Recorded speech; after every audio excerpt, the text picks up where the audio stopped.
ఫిబ్రవరి 10. నేను చెప్పునదేమనగా ఆత్మానుసారంగా నడుచుకొనుడి. గలతీయులకు రాసిన పత్రిక 5వ అధ్యాయము 16వ వచనం. ఆత్మలో నడుచుట అంటే ఏమిటి?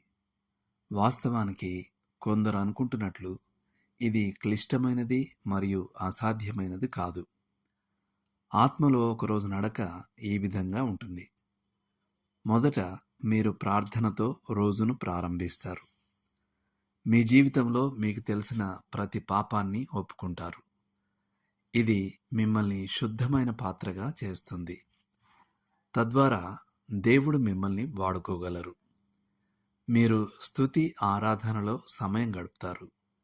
ఇది మీ ఆత్మను సరిచేస్తుంది. మీ జీవితాన్ని ఆయనకు అప్పగిస్తారు.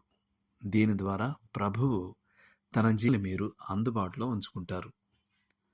ఈ పునరంకిత సమయంలో మీ స్వంత ఆలోచనలన్నీ విడిచిపెట్టి మీ జీవితం ఆయన చేతిలో ఉండేలా చేస్తారు.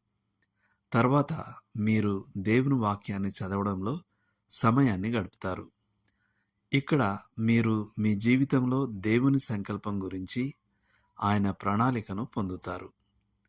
మరియు ప్రస్తుత పరిస్థితులలో మీకోసం ఆయన చిత్తం యొక్క కొన్ని సూచనలను కూడా మీరు పొందవచ్చు. మీరు ప్రార్థనలో గడిపిన సమయం తర్వాత మీ రోజువారీ పనులను అనగా మీ వ్యాపారాలు, కూలి పనులు, ఉద్యోగాలు చేస్తారు. ఇక్కడ చాలామందికి కొన్ని తప్పుడు ఆలోచనలు ఉన్నాయి. ఆత్మలో నడవడం అంటే ప్రపంచానికి భిన్నంగా ఉంటుందని వారు అనుకుంటారు.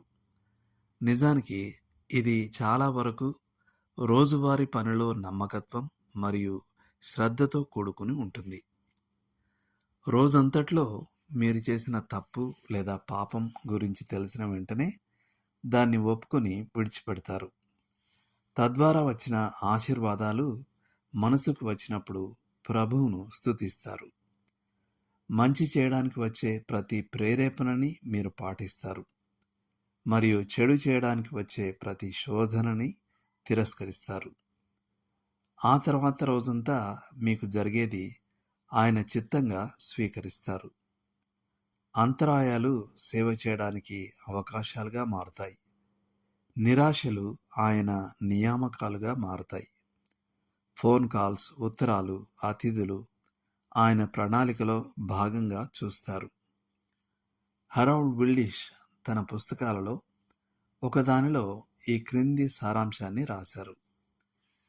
మీరు మీ పాపం యొక్క మొత్తం భారాన్ని విడిచిపెట్టి క్రీస్తు పని పూర్తి చేసి విశ్రాంతి తీసుకున్నట్టుగా మీ జీవితం మరియు సేవ యొక్క మొత్తం భారాన్ని విడిచిపెట్టి పరిశుద్ధాత్మ యొక్క ప్రస్తుత పనిపై విశ్రాంతి తీసుకోండి. రోజురోజుకి మిమ్మల్ని మరియు మీ రోజును నిర్వహించే బాధ్యతను ఆయనకే వదిలేయండి. రోజంతా సంతోషంగా ఆయనపై ఆధారపడటం మరియు ఆయనకు విధేయత చూపడం అనే అలవాటును పెంపొందించుకోండి.